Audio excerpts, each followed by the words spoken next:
नमस्कार बच्चों। पिछले पार्ट में हमने पार्ट फर्स्ट में हमने संख्याओं की जानकारी थोड़ी सी आपको दी थी, जिसका हम अगला पार्ट आपको लेकर आए हैं आपके सामने। और इतने दिनों से आपकी ऑनलाइन क्लास इसलिए नहीं चली बच्चों, क्योंकि ऑफलाइन बच्चों की अभी 5-6 दिन की टेस्ट चल रहे हैं, जिसके कारण हम आपके लिए ऑनलाइन क्लास नहीं लगा पा रहे थे। लेकिन कुछ बच्चों ने जिद की है और कॉल करके हमें बताया कि sir ji please sir online class लाइए सर, हमको कुछ समय हमको भी दीजिए। तो उनके ठीक है बच्चों, तो आज आपके लिए हम मैथ की कक्षा 6 या 7 के लिए संख्याओं की जानकारी लेकर आए हैं, जिसमें हमने आपको पिछले बताया भी था कि हम आपको विस्तार से इनके बारे में बताएंगे। तो जी हाँ, हम आज हमको अंक, संख्या और इसके प्रकार के बारे में कुछ बताने जा रहे हैं। ठीक है बच्चों, तो आप ध्यान से देखिएगा और इसको अपनी हो सके तो अपने नोटबुक पर इसको नोट कर लें। चलिए, तो हम अंक के बारे में सबसे पहले आपको बताते हैं। जी हाँ, ऐसे चिन्ह हैं, अंक ऐसे चिन्ह हैं जो संख्याओं के लिखने के काम आते हैं। इनकी संख्या 10 मानी गई है।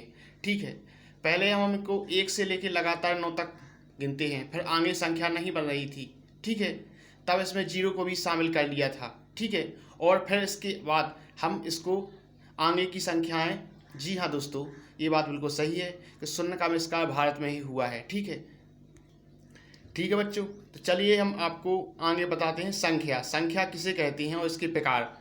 तो बेगणितीय वस्तुएं जिनका उपयोग गिनने, मापने और नामकरण के लिए किया जाता है संख्याएं कहलाती हैं। जी हाँ, गिनने में जैसे हम किसी भी संख्या को गिनते हैं 1 2 3 4 5 6। ठीक है, तो इसके लिए गिनने के लिए इसका उपयोग किया जाता है। जी हाँ, संख्या का उपयोग ही किया जाता है, ये बताने वाली कोई बात है। ठीक है बच्चों, फिर मापने के लिए जैसे 4 लीटर 5 लीटर 6 लीटर। ठीक है, इस प्रकार हम इसका नामकरण के लिए भी इसका उपयोग करते हैं। अब संख्याएं हैं, इनके हम कुछ प्रकार के बारे में आपको बताने जा रहे हैं। टाइप्स ऑफ संख्याएं। ठीक है, संख्या के प्रकार।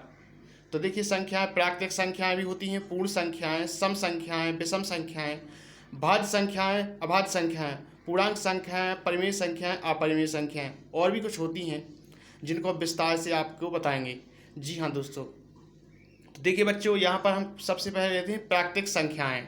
ठीक है, चलिए बच्चों, तो हमको प्राकृतिक संख्याओं के बारे में बता रहे हैं। ठीक है बच्चों, तो प्राकृतिक संख्याएं वे संख्याएं कहलाती हैं जिनकी शुरुआत एक से होती है तथा अनंत की तरफ लौट जाती हैं, प्राकृतिक संख्याएं कहलाती हैं। जी हाँ बच्चों, हम प्राकृतिक संख्याओं को 1 से ही गिनते हैं। इनको लगातार क्रम से 1 2 3 4 5 6 कितना गिनेंगे अपन, कितना गिनेंगे, और गिनते ही चले जाते हैं और अनंत की तरफ लौट जाते हैं। जी हाँ, इसे हम गिनती ही कहते हैं। ठीक है, ये गिनती ही है। ठीक है, और वहीं पूर्ण संख्याएं, बस शुरुआत इसमें शून्य अपन शामिल कर देंगे। पूर्ण संख्याओं की शुरुआत 0 से शुरू होती है तथा अनंत की तरफ लौट जाती हैं, पूर्ण संख्याएं कहलाती हैं। ठीक है बच्चों, तो देखो इनमें कोई भी अंतर नहीं है प्राकृतिक संख्याएं पूर्ण संख्याओं में। ठीक है बच्चों, प्राकृतिक संख्याएं 1 से शुरू होती हैं और पूर्ण संख्याएं 0 से शुरू होती हैं, और दोनों ही अनंत की तरफ लौट जाती हैं। जी हाँ, और इनका ही मिक्स रूप एक होता है पूर्णांक संख्याएं, जो हम तुम्हें बताने जा रहे हैं।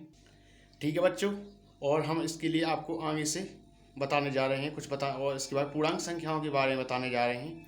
और देखिए बच्चों, हम आपको बता दें, अपना ये चैनल अभी नया है। कुछ बच्चों की जिद पर सर उन्होंने कहा कि सर हम बाहर से हैं और सर हम आपकी क्लास नहीं ले पा रहे हैं, ऑफलाइन क्लास नहीं ले पा रहे हैं, तो जिसके कारण सर हमें आप ऑनलाइन क्लास दीजिए। तो हमने अभी नया चैनल बनाया है जिसका नाम है बालाजी एजुकेशन सेंटर।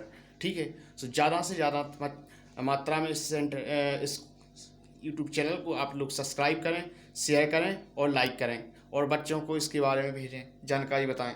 ठीक है, ताकि बच्चों को इसका भरपूर रूप से लाभ मिल सके। ठीक है बच्चों, अब आपको पूर्णांक संख्याएं अगली पार्ट में बताने वाले हैं। ठीक है बच्चों।